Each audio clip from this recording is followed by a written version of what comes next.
We are live. Welcome back, ladies and gentlemen. I am your host, Blake Ruffino. This is Are You Serious Sports. We hope that you guys are making it a good one. We know that we are as well. Huge show in store for you tonight as Brian Kelly, the new head coach of LSU football, is announced. Were we hearing about his staff and his staff members? We told you last night we would work tirelessly, or I would work tirelessly last night to figure out more about what's going on around LSU football. We reported some news, was confirmed today, reported about the OC and DC and stuff like that. Some things that we know now. How is Brian Kelly going to put his staff together? We got a lot to get into with that. So it's going to be a fun show. And LSU is holding no holds bars when it comes to LSU football any longer. If you had any doubt whatsoever, if LSU football was going all out to make sure that they got the right coaches and the right recruits and the right analysts and the right staff, I am here to tell you, you no longer have to worry. Scott Woodward told you today, Daddy has arrived. His name's Brian Kelly. We will get into that. We will certainly get into that. Building his staff, him being announced.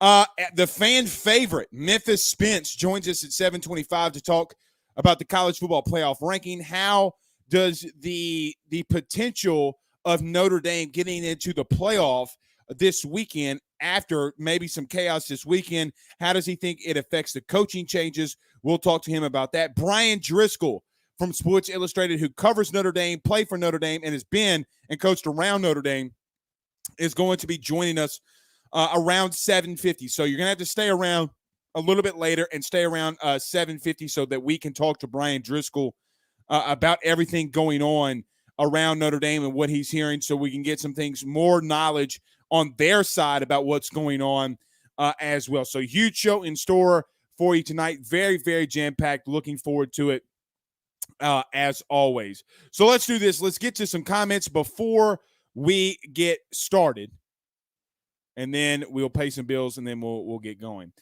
Brinks driver, who has been very crucial for us. The Brinks driver on YouTube says, "No more Tell the Truth Monday." I did like Tell the Truth Monday from us because we put up our 10 things that we wanted to see, either good or bad. 10 huge observations that I noticed. We'll do that. We just won't call it Tell the Truth Monday. But, yeah, no more Edwards Run, no more Tell the Truth Monday. Might go on a slight Ruffino's rants with that as well. Marcus says, so I can play it every game day. I don't know what you mean there. Got a lot of comments flying in. Anthony, what's up, Anthony? On YouTube says, get your popcorn ready. Yeah, you better get your popcorn ready, because I'm already hearing from some recruits, some local guys, some Louisiana guys, not guys named Walker Howard, other guys that you would definitely want in this class. I'll tell you about some stuff about I'm hearing around recruiting.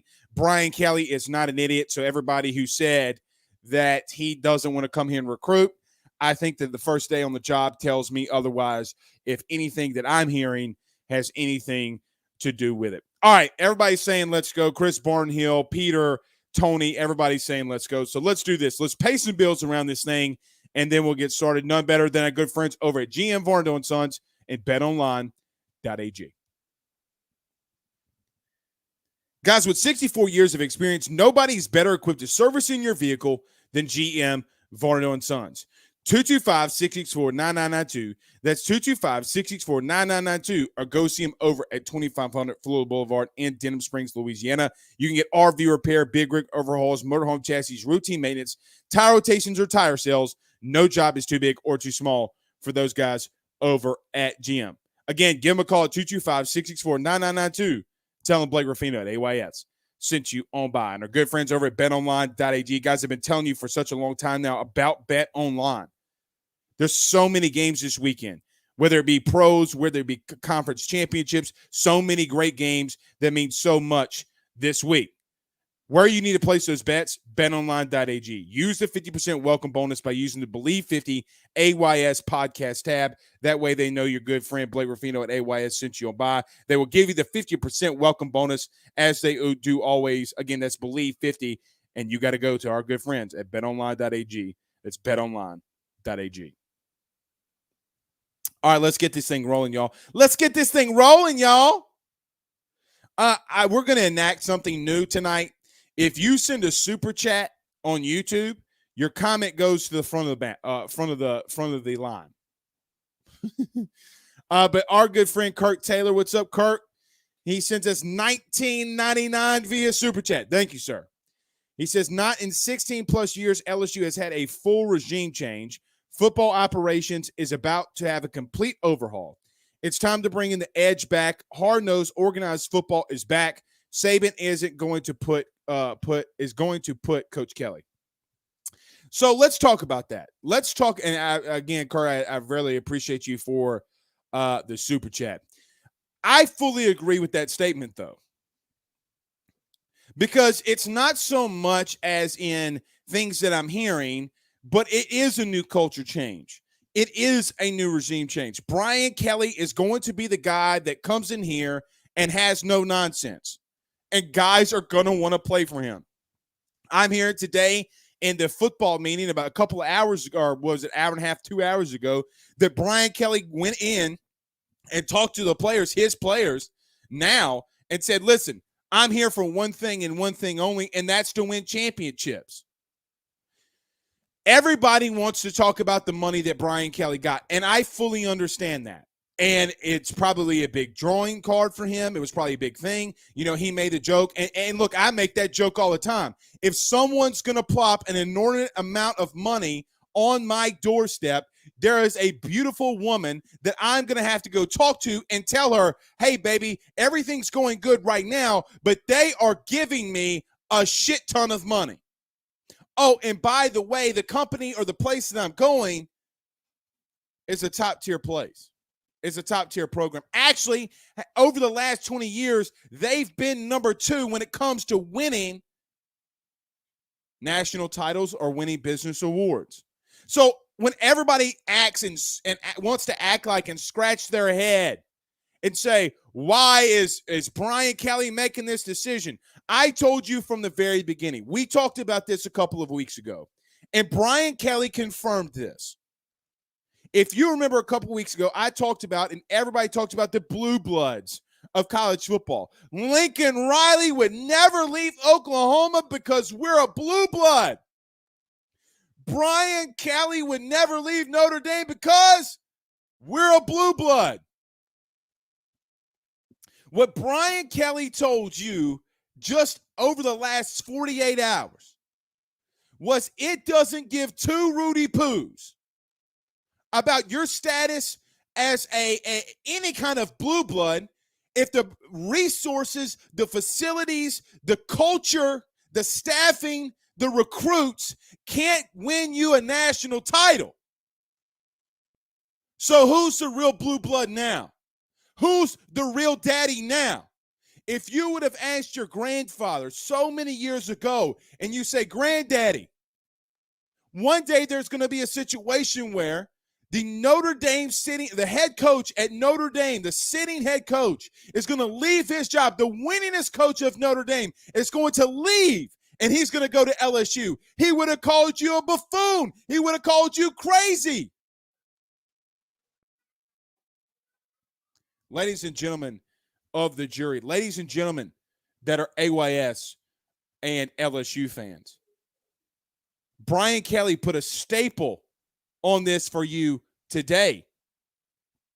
Welcome to being a blue blood. You already were.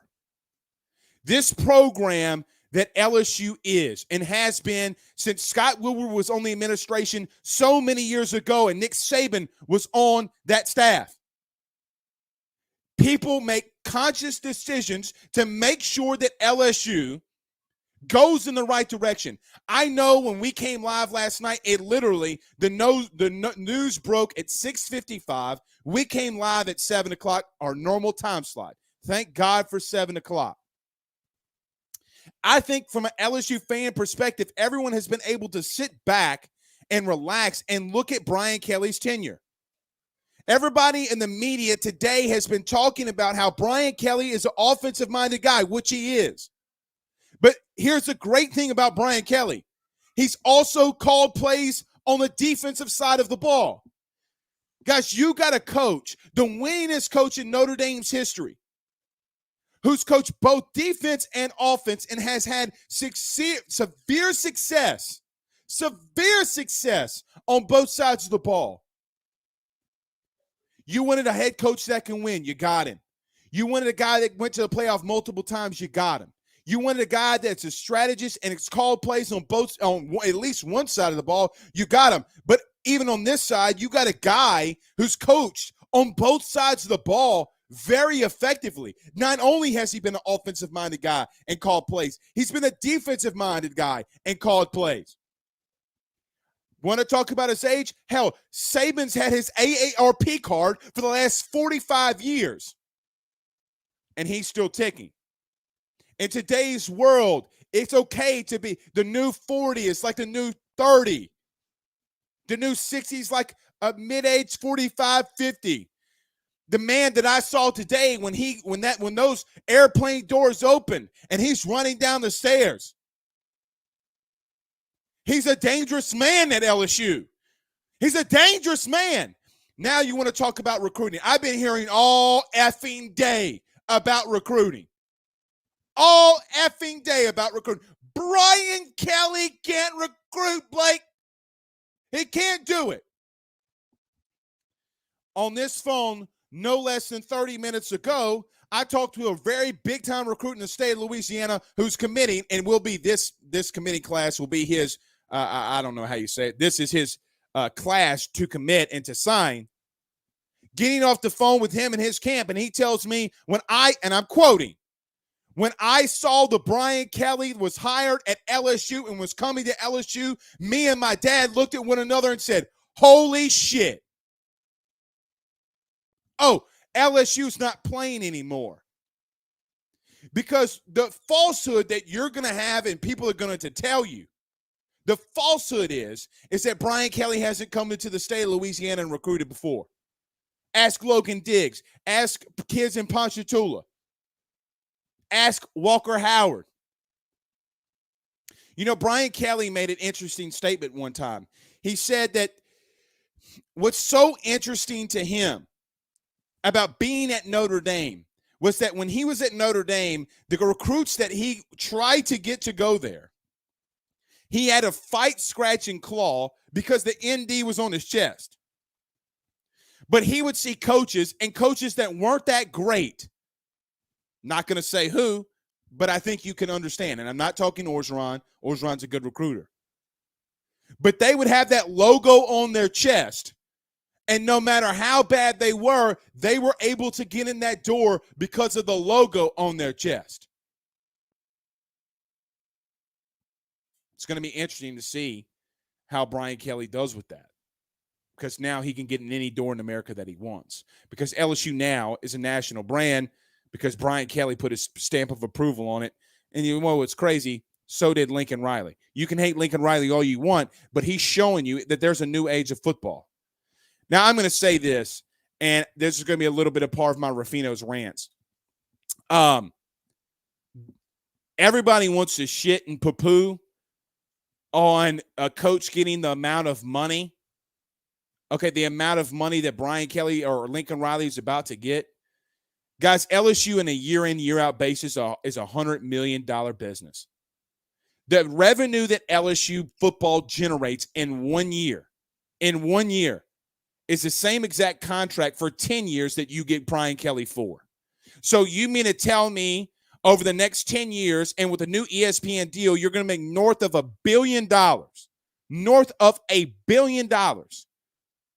And you're worried about a coach getting paid $10 million a year. If you're worried about that, don't ever purchase another thing of LSU's ever again. Don't purchase a ticket. Don't do anything else. And to the Rudy Poo Professor Robert Mann on LSU's campus, before you cast the first stone about Title IX and sexual assaults, you better make sure that you don't have skeletons in your closet, because you do. Before you say I don't have that knowledge, you better check my track record, because you need to stop with the bullshit. All right, let's move on. We got a couple of super chats in here.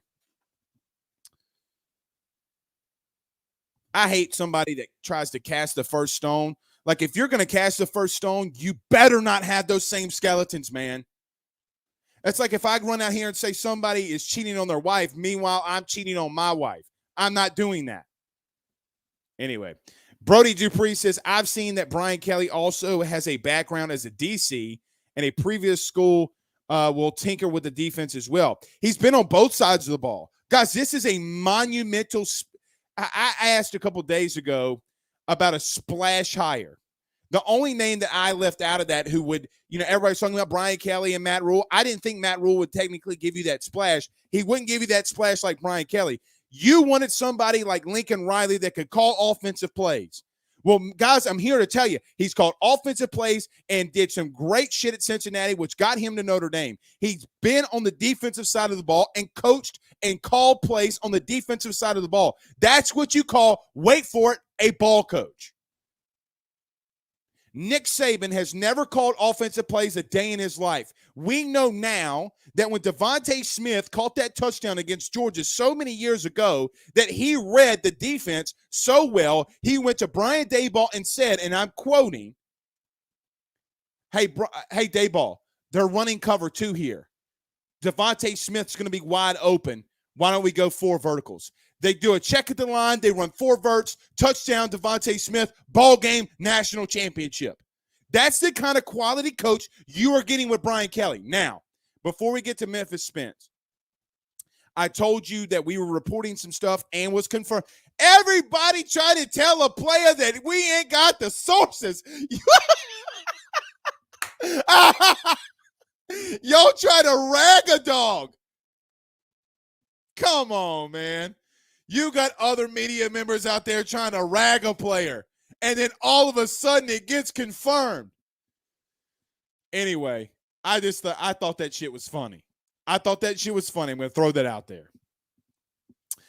About the staff, and I know a lot of people in here are asking about Marcus Freeman and the irony in this. So let me tell you a couple of things. Number one, and I tweeted this out today, and I want to tell you the truth now. And I told you the truth a year ago, but some people didn't want to listen. Ed Orgeron, Scott Woodward, Verge Alsbury, and not so much Scott Woodward. I'm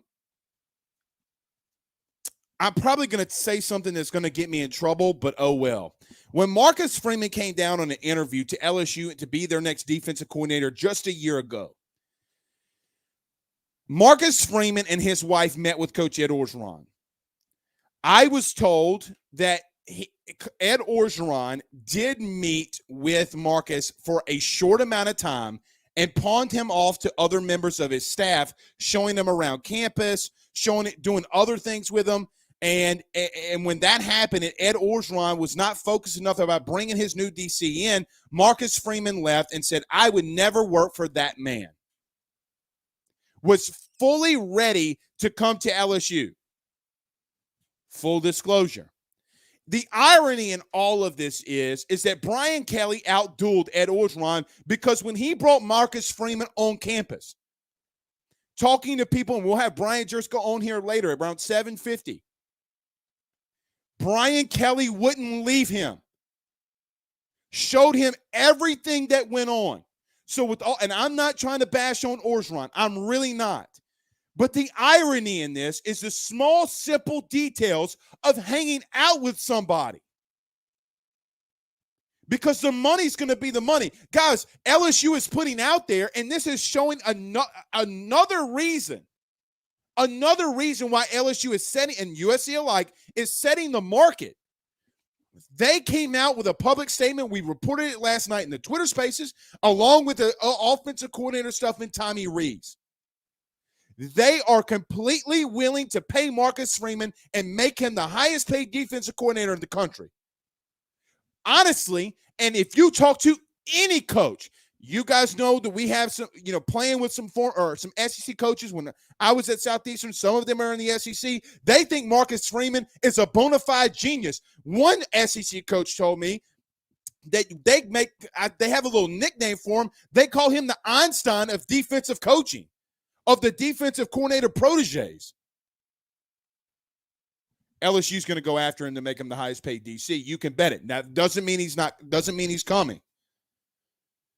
What if Notre Dame makes him the next head coach? What if Luke Fickell gets that job? He wants to stay there, and maybe he gets a head job at Cincinnati. That stuff I don't know. That's going to work itself out. We'll talk to Brian Driscoll about that. Here's what we reported. We'll get to the super chats, and then we'll get into Memphis Spence. Here's what I reported, and it was confirmed today, was Tommy Rees, the offensive coordinator, and I know we got a lot of comments flying in here. I'm trying my best, but there's so much we got to get into tonight, so bear with me. Tommy Rees, the offensive coordinator at Notre Dame, is highly sought after, too, by Brian Kelly. Now, the strength and conditioning coach looks like he's staying at Notre Dame. I've hearing some conflicting reports on Tommy Moffitt, what he's going to do. Is he going to stay? Is he going to go? I don't know that yet, but there are conflicting reports out there. Brian Kelly has trust in Tommy Rees and is also going after him with everything he's got. Now, the Notre Dame side, from what I reported last night, Notre Dame is also reporting LSU offering him $400,000 more in the current what he's making. Notre Dame, with all due respect, and you want to talk about your blue blood status, you better pay. It's like the whole, and I hate to say this about a Catholic school, you know the old saying, you better shit or get off the pot. You better start paying these people or you better get off the pot because LSU's coming. Now, if it's not Tommy Rees or Marcus Freeman, LSU is still going to go after the biggest names in coaching for their coordinators, strong recruiters, good play callers, etc. Throwing a hypothetical out there. I don't think this would happen. They would kill each other. Their personalities, they would hate one another.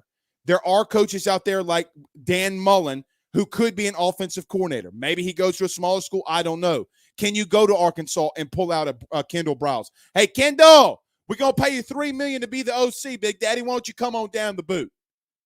Make that drive on down and come down to the boot. All right. Very quick comments, and then we're going to get to Memphis Spence. A lot to get into, man. I love coaching searches. I mean, hell, there's 821 of y'all in here. Dogs, I didn't sleep last night, man. I didn't sleep last night. Anyway, Mark on YouTube gives us a $19.99 super chat. We making it rain like our name's Sky Woodward in this thing, boy. $20. He says, if Freeman stays or gets a head coaching job in Cincinnati, does Kelly reach back out to Mike Elko at Texas A&M? His contract ends in May, and he is making $2.1 million. Hell, why not? I mean, look at what he did. He's doing at A&M. I don't necessarily know how that relationship ended. I would need to look into that. But Mike Elko has called some really good defenses. His name is tied into some smaller level head coaching jobs. Like I think his name was brought up at Temple, and basically he said, hey, bro, you're paying me $1 million less to go to Temple. I ain't leaving A&M, you Rudy Poos. So we'll see. We will see. But I like Mike Elko. I like him a lot. Do you go after Jim Leonard? I mean, look, I don't think Jim Leonard would ever leave Wisconsin. They've done it multiple times. They've gone after him multiple times. People say I'm crazy, but got proof to back it up. All right, let me get to the last super chat. And I can't find it.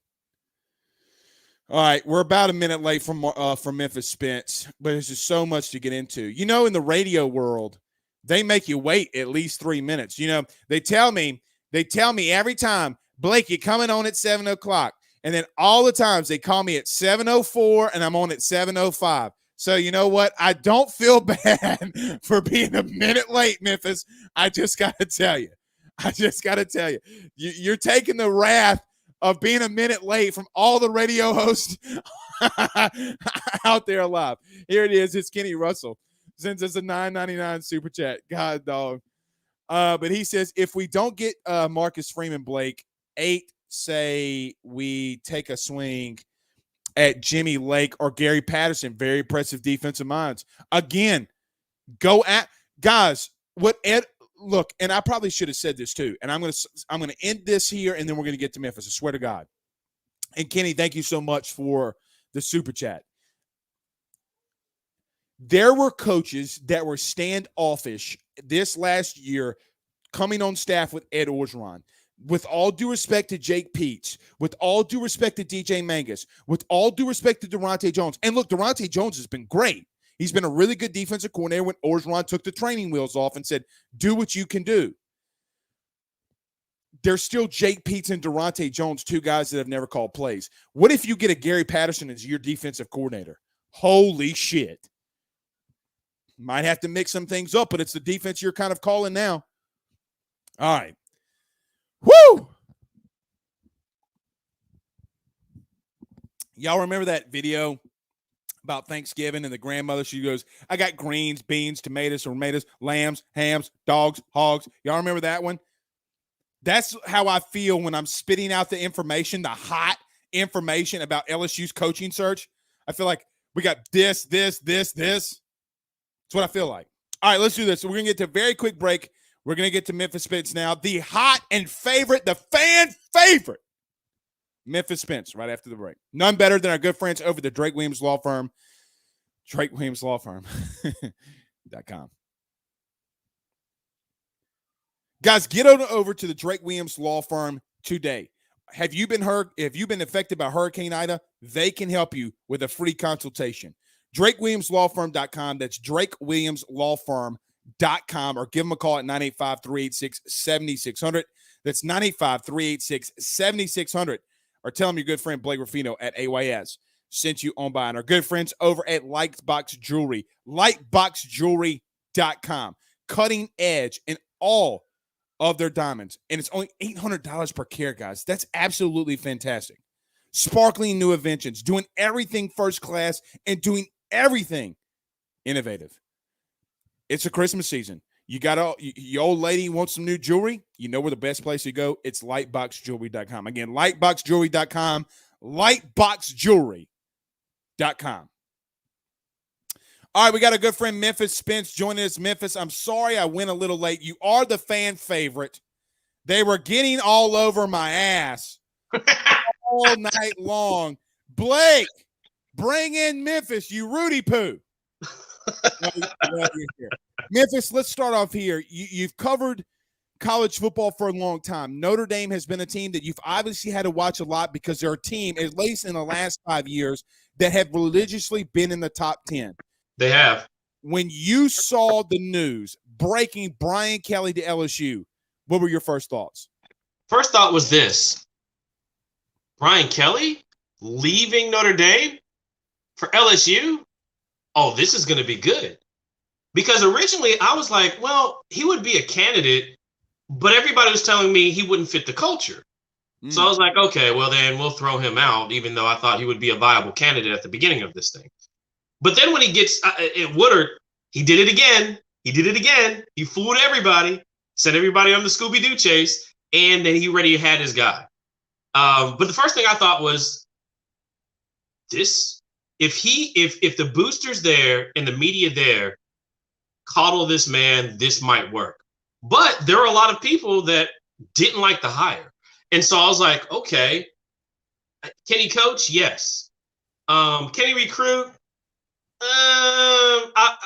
Recruiting B-. I mean, but LSU recruits itself, so you usually don't have to worry about that. But he can coach, he can scheme. There's a lot of things that Brian Kelly can do. If you guys start feeding him the right gumbo, I think this works. I think it works. So Memphis, very quickly you talked on culture, and then I want to get to what Brian Kelly's actually done on the field. Look, to me, I've lived in the state of Louisiana my whole life. And we've had guys like Skip Bertman from Miami, a Jewish man from Detroit who's won national titles at LSU. Les Miles, the grass-eating son of a gun himself, who came from Michigan and then was at Oklahoma State. Look, that's true. Say what you want about him off the field. I understand it. He won a lot of football games at LSU, went to 2 national title games, won one of them. That's right. There is a central theme when you're winning, Memphis, not just in the state of Louisiana, but if you're winning in general, the culture is going to fit itself. Yeah, that's true. That's absolutely true. And I felt the same way for Orgeron, except I thought Orgeron was like a perfect fit, but for the stuff going on off the field, in which honestly, I still don't know the ins and outs. I have little pieces together, but I still don't know everything that the reason why Orgeron is leaving. I still thought he was a really good coach, and I still think he's going to get some play other places. But people were telling me, nope, it's time for him to go. It's time for him to go. It's time for him to go. And you guys are the boots on the ground. You know what's going on there at LSU, even if you don't want to expose all the dirty laundry to everybody else so they can get in it. So if you guys tell me that it's time to go, then it's time to go. Well, so he exposed the dirty laundry at his last press conference. I'll let that be. But regardless, there was stuff off the field, and that was the real reason. Oh, look, on the field was the reason why you can't go 11-11. But regardless. But you talked about culture, so continue.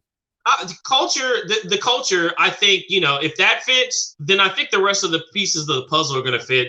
You'll get coordinators. There are a lot of great coordinators that have coached under Kelly. You'll have other people lining up to actually want to be under Kelly if he's not bringing his guys. You're not going to have to worry about coordinators. You're going to have your pick or the litter. Just go down the Broyles Award list. I just got done voting on it a couple of days ago. Lots of great coordinators out there. Lots of great guys that would want a chance at winning a national championship. So you're not going to have to worry about that. I'm just going to throw this out there. I'm completely biased. Play with a guy named Cody Kennedy, who's on that list, the O-line coach from Arkansas. Memphis, you better have voted for – you don't have to divulge. Don't divulge. But if you didn't vote for Cody Kennedy, I'm going to have SEC offensive line coach manage you. I can tell you – well, I'll say this. Cody Kennedy was absolutely in the discussion. It was between I'll say this, and you, when you vote for the Broyles Award, it's 1, 2, 3, 4, 5. You only get to make five choices. The guy that I actually put in his spot, which I didn't know, and Kennedy was the first one out, was Jeff Lowe over at the defensive coordinator at UTSA. I was like, have they ever had? Did we even know what UTSA was? Some people thought it was a subscription to something, and I was like, what is a UTSA? Until they start winning, and they almost went undefeated this year. So, I was like, okay, well, he made that program relevant. I want to show him a little bit of love. That's the only reason. But no, I know exactly. That may be one of the best offensive line coaches in the nation. Do you think LSU can poach him? I got to plead the fifth. You already see what he's doing there. There are very few guys that can take the talent and make an offensive, start moving human beings with technique, and he's one of those guys. And I'm a big fan, and I'm like, man, I would. But for UTSA having their historic year, he would have gotten my vote as well. He was actually the first one out, first guy out of my top five. And look, that's okay. I mean, he first time in the Power Five that he's coached, he's going to get a lot of opportunities. Memphis, I want to get to you on this, and I want your take in two big parts. We're going to talk about Notre Dame and what actually happens now. God forbid some chaos happens. I kind of hope chaos happens. I think it makes what college football great.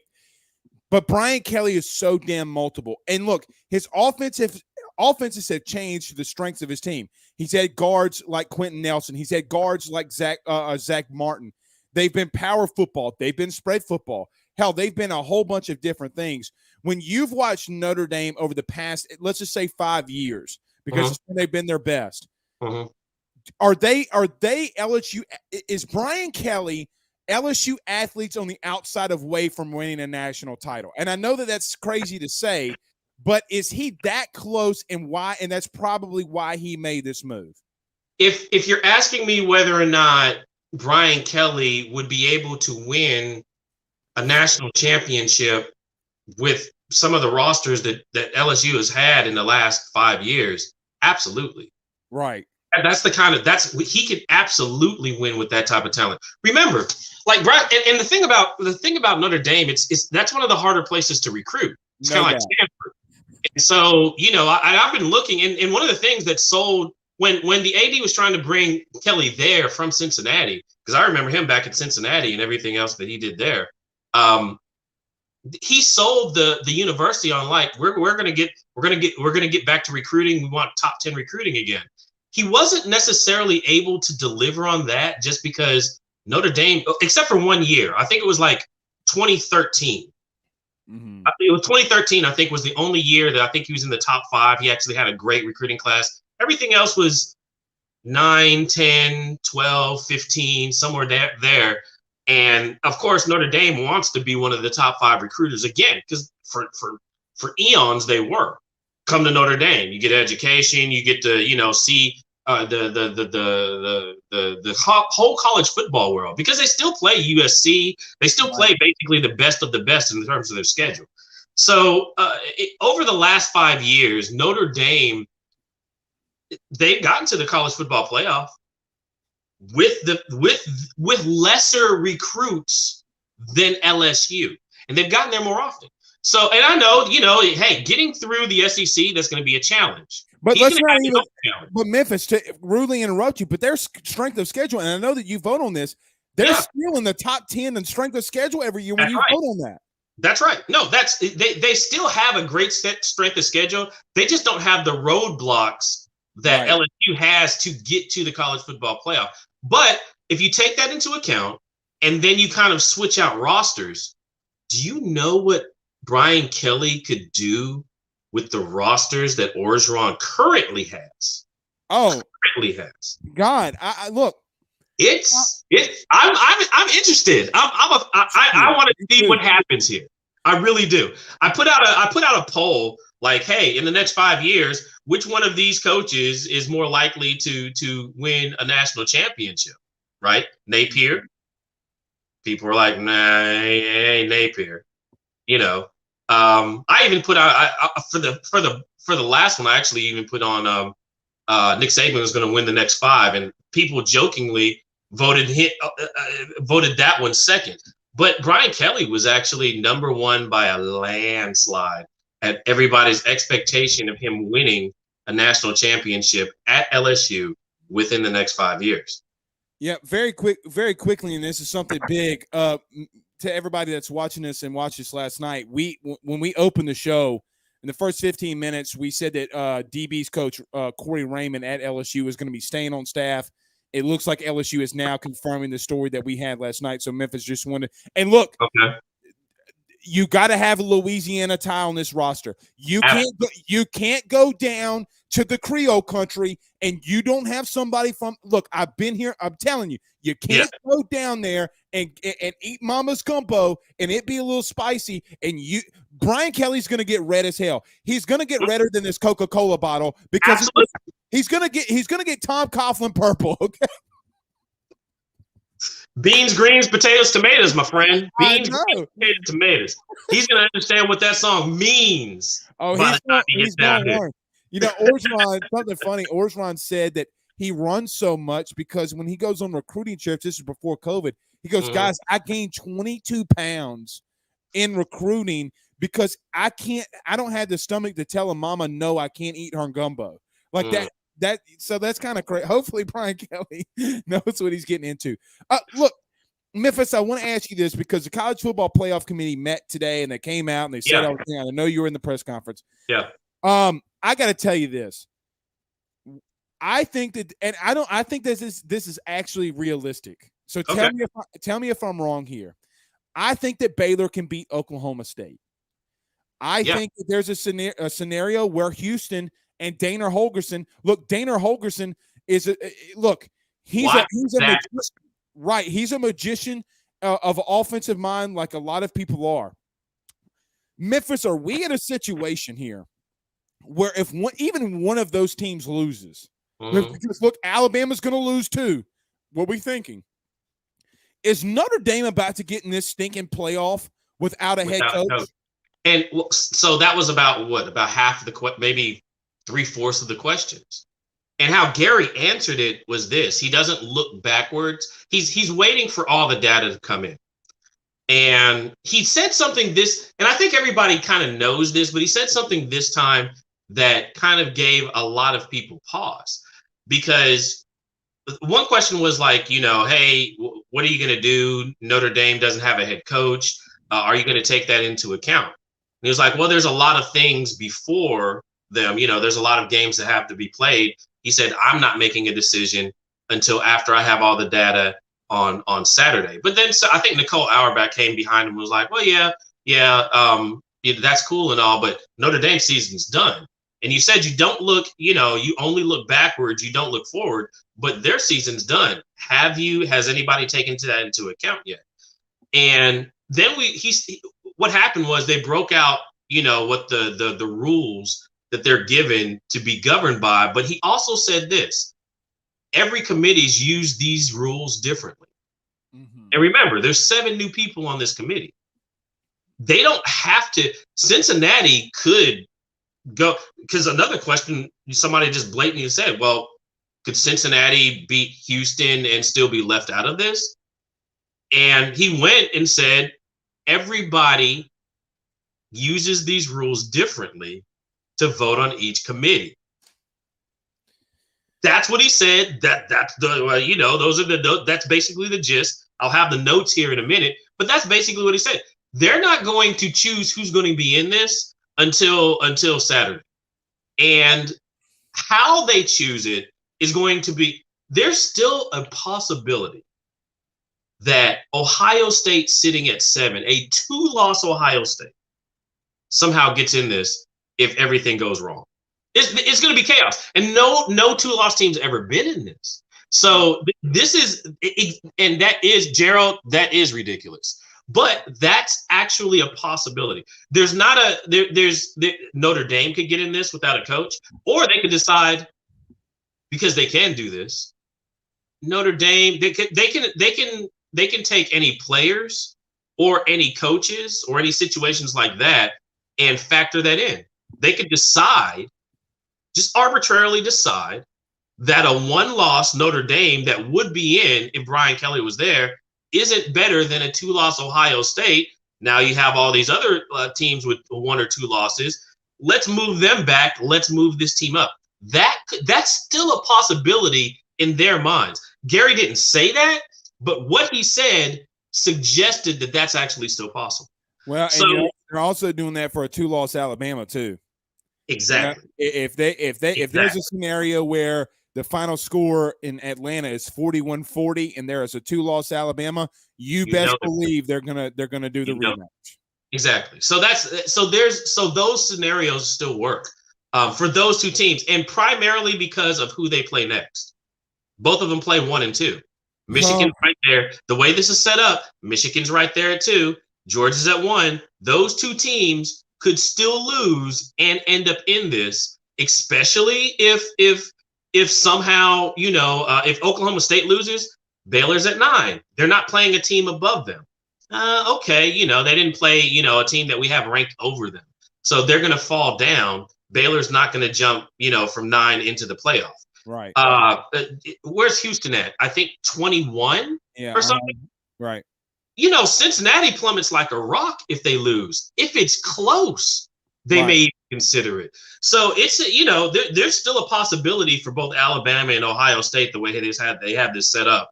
And if Oklahoma State loses to Baylor, which that could still happen, that could still happen. They're not getting in. So I think that it's perfectly set up for chaos. It's perfectly, even though I want to see chaos, because I want to just see what they do. I want to see how they justify putting a 2-loss team in when they've never done that before. But they may be sitting there with a lot of those discussions, and there's 7 new people on this committee, man. They can do whatever they want to with the rules. And by Gary saying that this time, that sets up for chaos on Saturday. It really does. I'll say this, because we're going to have to let you go, Memphis. You've been fantastic as always. They're going to call ESPN and say, hey, who do you want? I fully believe that's how they're doing this, because in my opinion, Gary has been the most, and look, I don't want to, this is my opinion, not yours. He has been the most incompetent at this than anybody else, because you're saying head-to-head games don't matter. Oh, well, we don't know. We don't know this. We don't know that. What do you know, Gary? I just don't know. But Memphis, tell everybody where they can get all your stuff. I'm going to hit you up this week, maybe, with all this going on. No doubt. We're going to show Sunday. Maybe we can get you in there. Okay. But tell everybody where they can find all your great stuff.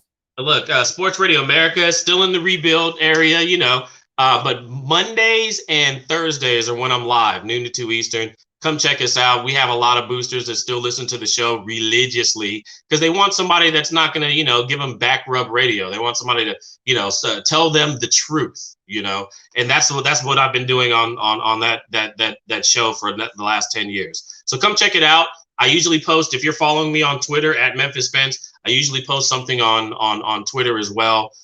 Just get the link to tune in. Come check it out. I'll answer questions live and everything else. I don't know if it's as good as this show. Maybe a little bit more boring, but we still have fun. No. It's just a little more boring than this show. Some people like hot and spicy barbecue sauce like myself, and some people don't. Some people like Coca-Cola, and some people like Pepsi, or some people like Coke Zero. The truth is, we're both damn good at our jobs, Memphis. We're both damn. Thanks for that, my brother. It's good. Always great to have you. I love coming on this show. Thanks for the invite, man. No problem. And look, I'll hit you up. Maybe we can get you back on Sunday, and we'll break all of this craziness now. Let's do that. Good friend Memphis Spence. Guy's always just freaking fantastic. He's so, as Ryan says here, great job, Memphis. Love to hear you on the show. I don't religiously have permanent guests on, but he has been so fantastic. Is a Broyles Award voter, Heisman voter, votes for the top 25 or top 16 in his book. I mean, he's been doing this for a long time, and he watches. I mean, look, for a living, the man watches football, and he's always good at what he does. Something interesting that he said there, and then Brian Driscoll from Sports Illustrated, who covers Notre Dame, is going to be joining us in about a minute. So I gotta move quickly here. Something interesting that we need to monitor in all of this, and we talked about this a little bit in the beginning of this and of the show about LSU and Brian Kelly targeting Marcus Freeman. They're targeting Tommy Reese. They're targeting a lot of guys that was on that Notre Dame staff.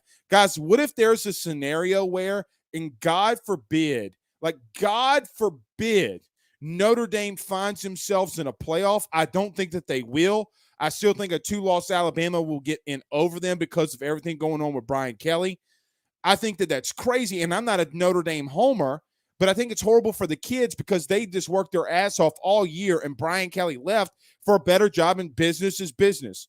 I do think that what happens if they get in that playoff and you got both of your coordinators that are still coaching at Notre Dame? Then what? Then what?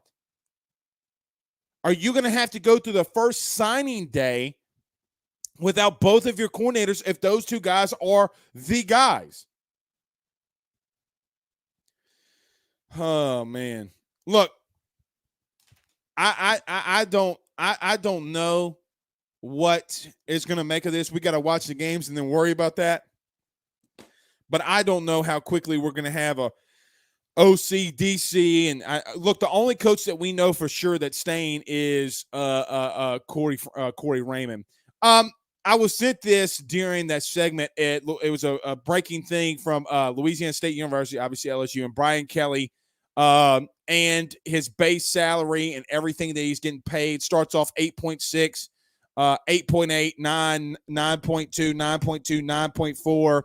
And at the end of this contract is 9.6 with a lot of incentives. He has a bunch of incentives inside this contract. So they did just put it out, and it's a very massive, massive deal for Brian Kelly.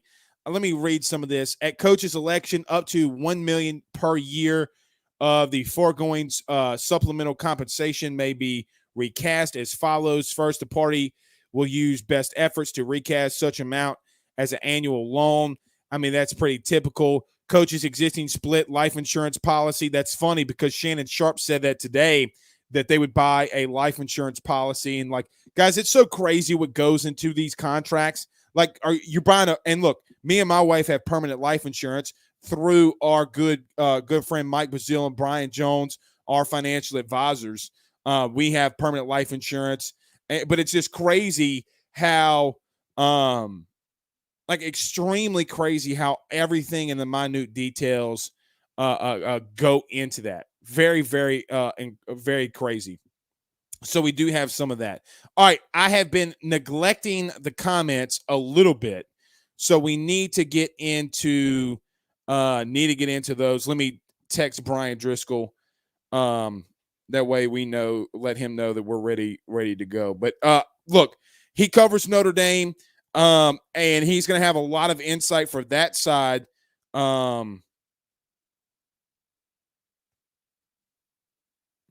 He's going to have a lot of insight into the Notre Dame side of things. So really, really looking forward to him. So let's get into a couple of these comments. I know I've been neglecting y'all. Penn Jones says Falk is staying too. It's more than looking like that. I don't know for a fact, and what nobody could confirm for me yesterday, and I don't think that they know, is if Kevin Falk's staying at running backs coach or if he's just going to be on staff somewhere, what he's exactly doing. They wouldn't confirm that. The only thing that they would confirm of those two was that Corey Raymond's staying in his whole position. And here's a good thing. It's looking like that Corey's going to have that entire room back. You know, the one dumb thing that Ed Orgeron did, I thought, was not give Corey Raymond the entire DB room. Like, what the hell was that about?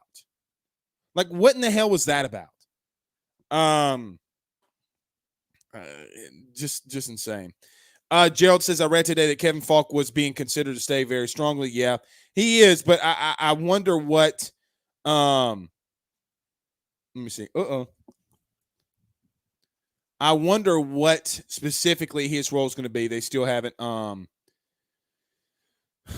anything. Derek says on Facebook that there's reports out that Reeves is likely to stay. Well, that's coming from the Notre Dame side. Let's get Brian Driscoll in here to confirm all of that. Let's get Brian in to confirm all that. I know that a lot of people are saying that Tommy Reeves is leaning towards staying, so we'll ask Brian that when he gets in here. All right, a couple more, and then we'll get to him. Eric Wright says Coke Zero over Coke. Don't at me. Yeah, I know. But look, it's the only thing I got. Coca-Cola, you know. The worst thing about this weekend is the Dr. Pepper SEC challenge, and you got kids throwing the football like this. Like, are you trying to give birth to something? I mean, like, bro, I'm not trying to be rude. Throw the football. I throw the football. All right, let's get to a very quick break, and then we'll bring our good friend Brian Driscoll in here. None better than our good friends over at the Richie Roche and the Roche's Lawn and Landscape Company. Guys, you got to get over to my good friend Richie Roche over at Roche's Lawn and Landscape, 225-937-7220, 225-937-7220. Let them know your good friend Blake Ruffino at AYS sent you on by. If you want a great outdoor patio space, they can do it. You want your yard looking fantastic, they can do it. Literally anything and everything outside in your yard, they do it, and they do it at first class. There's Richie Roche at Roche's Lawn and Landscape, 225-937-7220. Tell them Blake sent you on by. All right, we got our friend Brian Driscoll joining us. Brian, I got to start off by saying, I asked my good friend Bill King, I said, who is the best man you know that covers Notre Dame? And before I could even spit it out, he said, our good friend Brian Driscoll. So I'm glad that you're joining us, my friend. How are you doing tonight? Doing good. Busy, very busy. Been a lot going on. I thought my most busy part of the weekend was, wow, Notre Dame's rival hired Lincoln Riley. That's going to get me some content for the rest of the week. That didn't even last 48 hours. Right. Well, look, take it from me. As we have 700 people in this chat right now as my witness, Lincoln Riley has been consuming our lives for the last 6 weeks. Okay. We got like 26 hours of it, and then it was like, okay, move on. We got more important things to worry about. So, right. Yeah. Well, look, Brian, I want to start here, and I want to start off with the obvious, and I know that we got a lot to talk about here, especially between these two teams and two universities. When you start, and I know that you were probably hearing some of the rumors early on, as we were and I was about Brian Kelly, but how shocked are you that he made this move? And what is it, something that you were just kind of scratching your head, or was it something that you thought that could be coming? I'm not surprised that Brian Kelly left. we kind of hinted this summer. He's been at Notre Dame 12 years. There's never been a coach here longer than 11 years. Now, part of that is a little bit misleading because Newt Rockne died in a plane crash while he was still coaching at Notre Dame. But, Lou Holtz was here 11 years. Frank Leahy burned out. Eric Parsegian burned out after 11 years because it's a demanding job. It really is. There's a lot of pressure at Notre Dame, and he has to deal with people like me being pissed at him because they went 11-1 or 11-2 and, and things like that. And that's the standard that Brian Kelly's brought Notre Dame to after 20 years of just, hey, they had that occasional 10-3 season where they didn't beat anybody, we saw under Ty Willingham and Charlie Weiss and teams like that. So, I kind of got the impression that he may be on the way out if things kind of go right, because I think he wanted to leave Notre Dame on a strong note. I don't think if they'd have gone 8-4 this year, maybe he doesn't walk away because he'd have felt like unfinished business. And I think now the operation and recruiting is going well. You've got Marcus Freeman there. You got Tommy Rees there. You got some young coaches you're hoping that the administration will turn the keys over to. And you feel like, okay, I'm leaving Notre Dame in a spot where they can continue to thrive, and then I can find a new challenge. I just think he was kind of just, hey, you know what I need? I've been doing this 12 years. I need something new. Because his contract runs through 2024. Was he going to retire in 2024? He's only 63 years old, right? So he's still almost a decade away from being where Nick Saban is now, winning titles, right? So I just don't think he saw it, and I don't think he necessarily saw him past this next contract at Notre Dame. And so to me, that's what led into. So I'm not shocked. I'm more surprised that LSU was the pick. That was more of the surprise. I thought, I heard from sources he had reached out to Florida. I thought USC might be an option because I know he had some contact with USC. I thought it would be something more like that than LSU, just because of his personality and just thinking about how unique LSU is in so many different ways. So a lot of people have talked about that. I guess you've covered Brian Kelly more than anybody. What can you tell us about him? Because look, other than playing Notre Dame twice and seeing what we see from afar, there's not really a lot that we know, right? Like we see him, we don't know him that well, and I'm sure we'll get to know him more. But what can you tell us about Brian Kelly, the person? Well, I think one thing about Brian Kelly is he is, I'm trying to say this in a way that it's not going to be perceived as a negative, because it's not. This is a coaching thing. He's a control freak, right? That is something that I think I say that in a complimentary fashion. I think great coaches are control freaks, meaning this is how it's going to be done. This is what my expectations are for coaches. We're going to have an operation. He's going to have a plan. We're going to practice this way. We're going to go this way. And everybody's got to be on the same page. Look, you don't go 54-9 over a 5-year period at Notre Dame if you're just kind of like, well, I feel like doing this today, and let's do that. You've got to have a plan. And even when the criticism was there and people like me were hammering him, and I feel rightly, and maybe they didn't quite have the success, he was saying, stay on course, stay on course. Right. And I think that's a stabilizing force that I think LSU, with everything going on, with the stuff going on with Coach O, the Title IX, all that stuff going on, a stabilizing force is something that's going to be very important. And I think that's more than anything what Brian Kelly's going to bring. He is a CEO head coach, and I mean that in a complimentary manner, not a insulting manner. I think that's a good thing, and I don't think that's necessarily a bad thing for LSU. So he's more Nick Saban, less Ed Orgeron. Both of them were the CEO type coaches. Right. More Nick One's Saban. competent and qualified, and the other's Ed Orgeron. So right. That's and look, no disrespect to Coach O, right? Like I'm not, but look, the Go Tigers. I mean, it was like he won because he made a great hire and had an all-time quarterback. You know what I mean? Like, he had the same players in 2019 and 2018. His back was against the wall and he needed to win, and Sean Payton helped him out by getting Joe Brady there. But to me, he was always more of what we saw in 2018 and 2017 and 2014 than he was what we saw in 2019. And it was just, you just never know what you're going to expect from LSU on a week-to-week basis. Right. And with Brian Kelly, at the very, what you're going to get from Brian Kelly. You may not always like it, and I didn't always like it, but you know what you're going to get from Brian Kelly. There's a consistency there that's allowed him to go, because again, if you look at a 5-year period, his worst year was 10-3 in 2017. That year, they played 8 ranked opponents. 7 finished the year ranked. They beat an 11-win USC team by 35. They beat a 10-win Michigan State team by 20 in a game that they pulled their starters. That stadium was emptied out by the middle of the third quarter, right? They beat a 9-win NC State team by, I think it was 35-14. That team had 4 of their all 4 starting defensive linemen for NC State were drafted in the first 4 rounds of the NFL draft. You know, I mean, they were pounding people. And of course, it fell apart a little bit at the end. They rallied back and beat LSU in a bowl game. I mean, so, 10-3, they say, well, you don't beat anybody. And that's a valid complaint. 2019, Notre Dame's best win was Navy. This year, they have a grand total of 0 wins over top 25 teams. But there were years where they had really tough schedules and they handled business. 2018, they beat a top 15 Michigan team. They beat a top 25 Syracuse team who took Clemson down to the wire. Notre Dame beat them 36-3.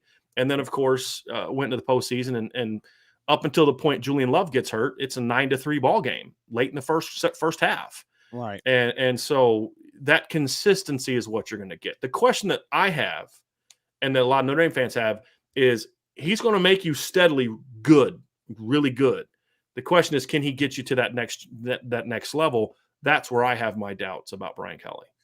Well, and from what's crazy, Brian, about that is that, from a Louisiana and LSU fan standpoint, fans sit back and say, well, look, if Les Miles and Ed Orgeron can do it, I mean, Brian Kelly is more competent than those two guys at what he does. You brought up something that I think, Brian, and look, I'm not trying to put you on the spot here and asking this question. Go for it. I wouldn't have come on the show if I didn't want to be put on the spot. Okay. Well, we always talk about the good, right? But we don't ever talk about the things that Brian Kelly struggles at. Because, look, right now, we talk about that a lot on my show. Well, okay.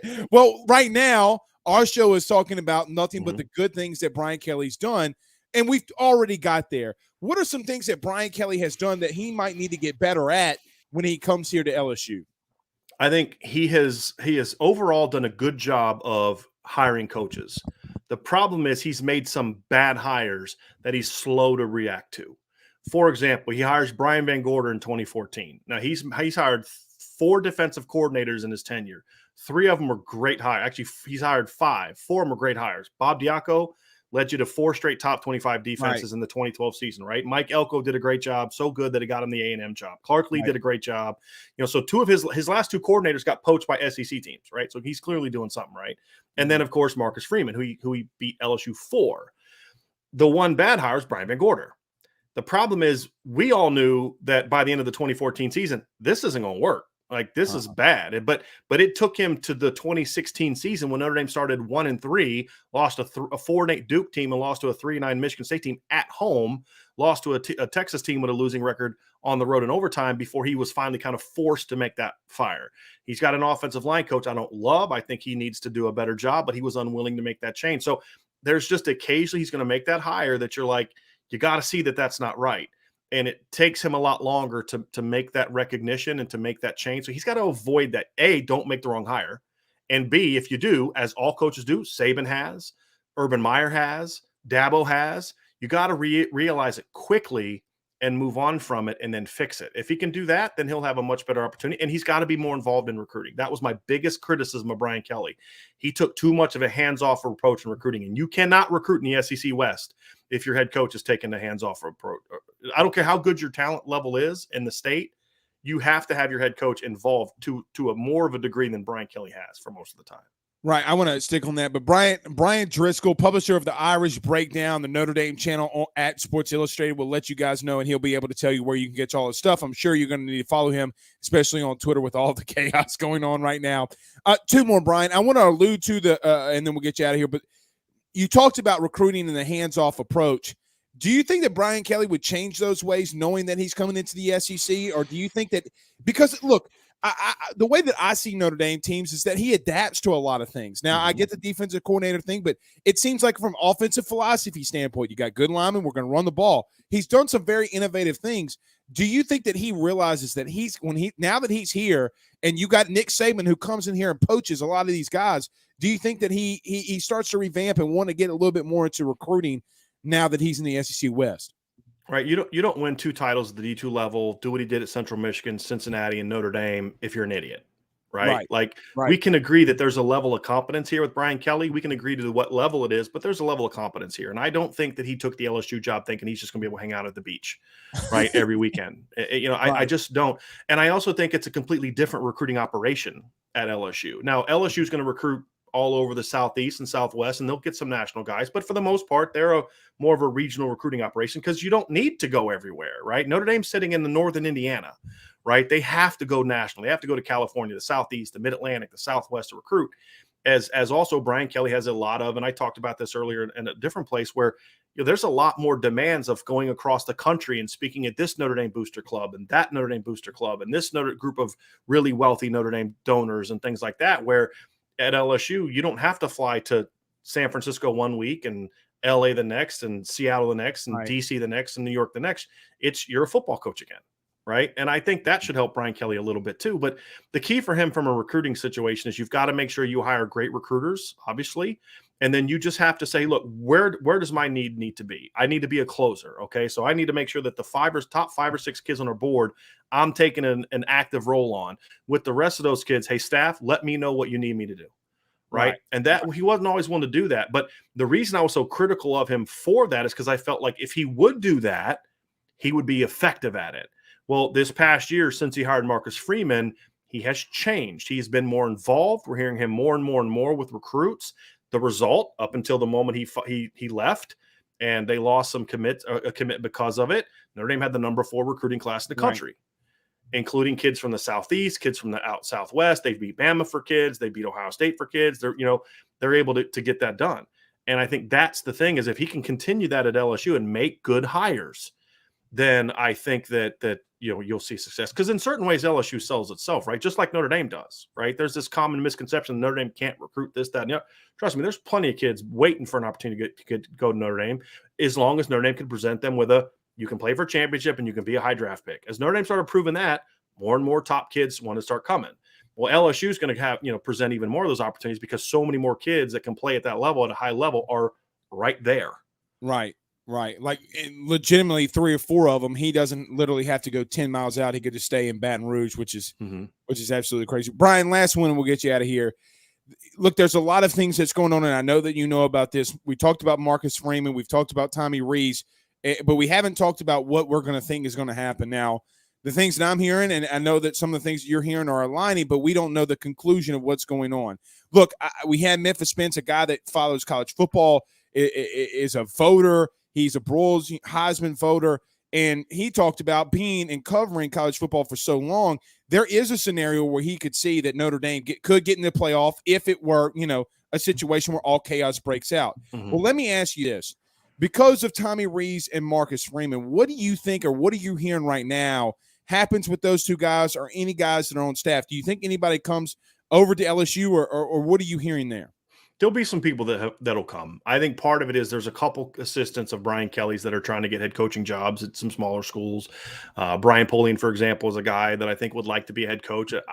From what I'm heard, and again, I would be hesitant to really, put this down as gospel, but because it's far enough removed from original sourcing. So I'm just the preface, but I've heard that Brian Polian, if he doesn't get a head coaching job, will come with Brian Kelly. He's a guy that's been a successful West Coast recruiter, more of a special teams guy kind of thing. Obviously the son of Bill Polian. Right. There's a couple guys on the offensive staff I've heard he's going to try to bring with him. Right now, Tommy Rees has obviously got a pretty big offer on the table to come to LSU. Right now, the latest I've been told is he's really torn, and part of it's going to be depend on who Notre Dame hires as their head coach. If they decide to hire Marcus Freeman and do that soon, then I think there's a good chance Tommy Rees stays in Notre Dame. If they decide to go in a different direction or this thing draws out, Tommy Rees is in a situation where I could maybe stay and hope that it's Marcus Freeman. But if it's not, now Brian Kelly's filled his OC role, and the new coach want to bring his, and now what do I do? Right. So I think this is going to have to happen quickly one way or the other, or they're just going to lose the staff. And the longer this drags out, the greater chance there is that some of these Notre Dame coaches do end up going with Brian Kelly, because a lot of these guys are more northern Midwestern guys. I mean, would Mike Elson consider going with Brian Kelly to LSU? Yes. But Mike Elson's a Northwest Ohio guy who's been in Michigan, Ohio, or Indiana for the last 30 years of his life, right? Like, I think ideally he'd like to stay at Notre Dame, but if it doesn't work out, he's going to come down there and do with LSU's D-line what he's done with Notre Dame's D-line, which is produce a great defensive line year after year after year after year. You guys saw what he did with the Louisiana product recently, right? Turned Jerry Tillery, who's an offensive lineman in high school, into a first-round draft pick, right? And so unreal, he's by the way. Unreal, by the way. Right. Well, that team had 6 defensive linemen that got drafted that Right. 2018 defensive line. And then he loses, Khalid Kareem and Julian Aguar, and he turns Dalen Hayes and Adi Ogundeji to draftable players, loses them, and now all of a sudden Isaiah Foskey's on the verge of breaking the school sack record, right? Like, it's just year after year after year. Brian Kelly would love to get Mike Elson down there, but part of that's going to depend on who the next head coach is at Notre Dame. So there's still a lot of uncertainty in regards to who's going to stay at Notre Dame and who's going to come. Brian Kelly's certainly trying to get a lot of those guys with him, but the challenge is going to be a lot of these guys are Northern guys, and they'd like to Notre Dame's got a good thing going, right? And if they're able to stay and keep things going, I think a lot of them would like to stay. But if they don't, I don't think that any issue coming down for Brian Kelly, because Mike Elson has been with Brian Kelly at Central, Cincinnati, and Notre Dame. So, that's a guy you'd have to look at. If it doesn't work out in Notre Dame, he would certainly look to come with Brian Kelly to Baton Rouge. I lied. All radio podcast people and everybody said they're going to ask you one more, and then they ask you one more right after that. I promise you. I got plenty. I love to talk, if you haven't noticed that, right? So it's all good. All right. Well, I promise you last one, because we're coming up on time here, but not holding you to this, but just projecting. What do you think happens? Do you think Marcus Freeman's the guy? Because look, I said this early in my show, Brian. I've talked to SEC coaches.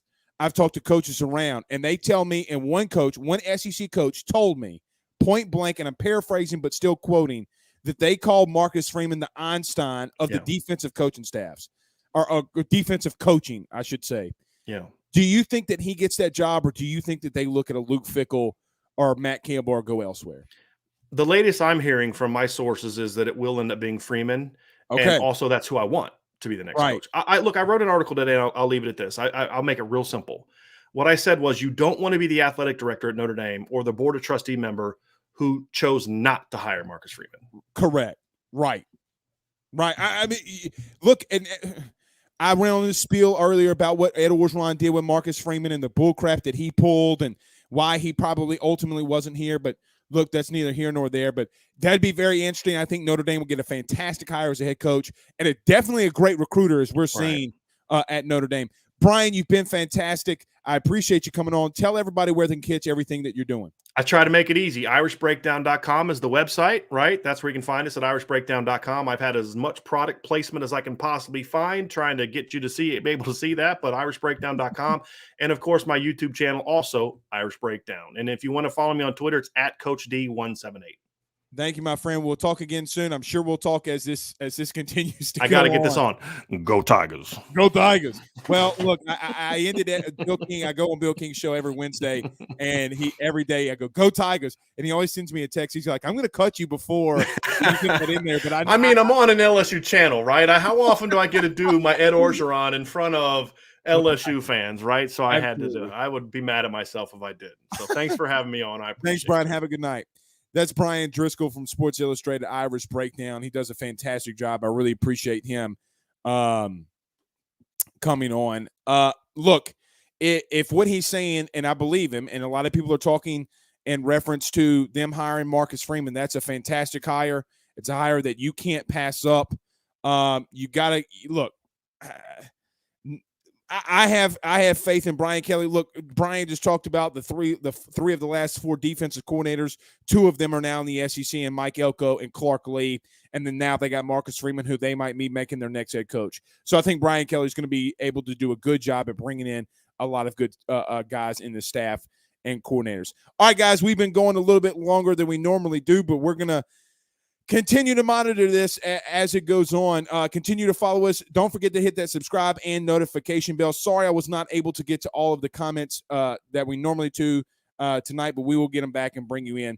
Until then, guys, you guys have a good night. Peace out, Girl Scouts.